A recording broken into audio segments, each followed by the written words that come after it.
Hello, welcome back to Jasa's vibe. അപ്പോൾ ഇന്ന് നമ്മൾ വന്നിട്ടുള്ളത് ഒരു സിമ്പിളായിട്ടുള്ളൊരു ഫോട്ടോ ഫ്രെയിമിൻ്റെ വീഡിയോ ആയിട്ടാണ്. അപ്പോൾ നമ്മളിത് ചെയ്തെടുക്കുന്നത് ഒരു കാർഡ്ബോർഡ് പീസും അതുപോലെ തന്നെ ഒരു ട്രാൻസ്പെറൻറ്റ് ഷീറ്റും ഉപയോഗിച്ചിട്ടാണ്. അപ്പോൾ ഞാനിവിടെ ആദ്യമായിട്ട് ഒരു ഫോട്ടോ എടുത്തിട്ടുണ്ട്. ഇത് ഞാൻ റൗണ്ടിലുള്ളൊരു ഫോട്ടോ ഫ്രെയിമാണ് ഉദ്ദേശിക്കുന്നത്. അപ്പോൾ നമുക്ക് ആദ്യം സർക്കിളായിട്ടൊന്ന് ഈ കാർഡ്ബോർഡ് പീസ് ഒന്ന് കട്ട് ചെയ്തെടുക്കാം. അതുപോലെ തന്നെ ഫോട്ടോ കൂടെ സർക്കിളായിട്ടൊന്ന് കട്ട് ചെയ്തെടുക്കണം.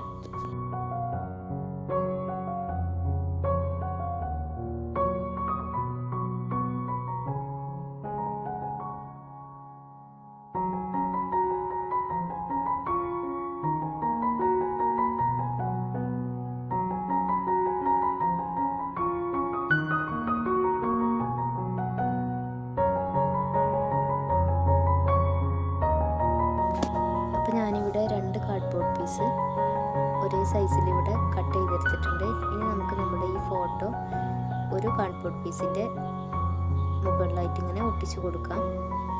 എന്നിട്ട് നമ്മുടെ രണ്ടാമത്തെ കാർഡ്ബോർഡ് പീസും അതിൻ്റെ മുകളിലായിട്ടൊന്ന് ഒട്ടിച്ചു കൊടുക്കാം.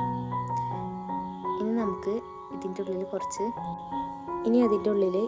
കുറച്ച് സീക്വൻസ് അല്ലെങ്കിൽ ഗ്ലിറ്റർ അങ്ങനെ എന്തെങ്കിലുമൊക്കെ ഉപയോഗിച്ചിട്ടൊന്ന് ഡെക്കറേറ്റ് ചെയ്തെടുക്കാം. അപ്പോൾ ഞാനിവിടെ ഈ ഒരു സംഭവമാണ് എടുത്തിട്ടുള്ളത്. ഈ ഒരു സംഭവത്തിൽ നിന്നും കുറച്ച് കട്ട് ചെയ്തെടുത്തിട്ടുണ്ട്. അതൊന്ന് ഇതിൻ്റെ ഉള്ളിൽ ഇങ്ങനെ ഇട്ട് കൊടുത്തിട്ടുണ്ട്. ഇനി അതിൻ്റെ മുകളിലായിട്ട് നമ്മുടെ ട്രാൻസ്പെറൻറ്റ് ഷീറ്റൊന്ന് സ്റ്റിക്ക് ചെയ്ത് കൊടുക്കാം.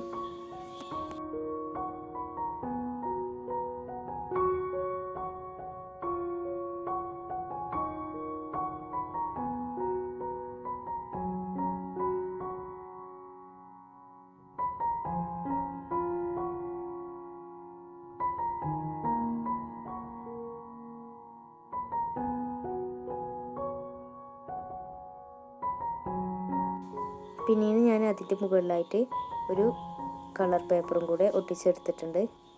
അതേപോലെ അതിൻ്റെ സൈഡിലായിട്ട് ആ ഒരു കാർഡ്ബോർഡ് പീസ് കാണാതിരിക്കാൻ വേണ്ടിയിട്ട് ഇതേപോലെ ഒരു ഗോൾഡൻ ലേസ് വെച്ചിട്ടൊന്ന് കവർ ചെയ്തെടുത്തിട്ടുണ്ട്. ഇനി അതിൻ്റെ ബാക്കിലായിട്ട് ഒരു ഹാങ് ചെയ്തിടാൻ വേണ്ടിയിട്ട് ഒന്ന് സ്റ്റിക്ക് ചെയ്ത് കൊടുത്തിട്ടുണ്ട്. പിന്നീട് ഞാൻ ആ ഒരു പേപ്പറിൽ കുറച്ച് ഗോൾഡൻ കളറൊന്ന് അപ്ലൈ ചെയ്ത് കൊടുക്കുന്നുണ്ട്.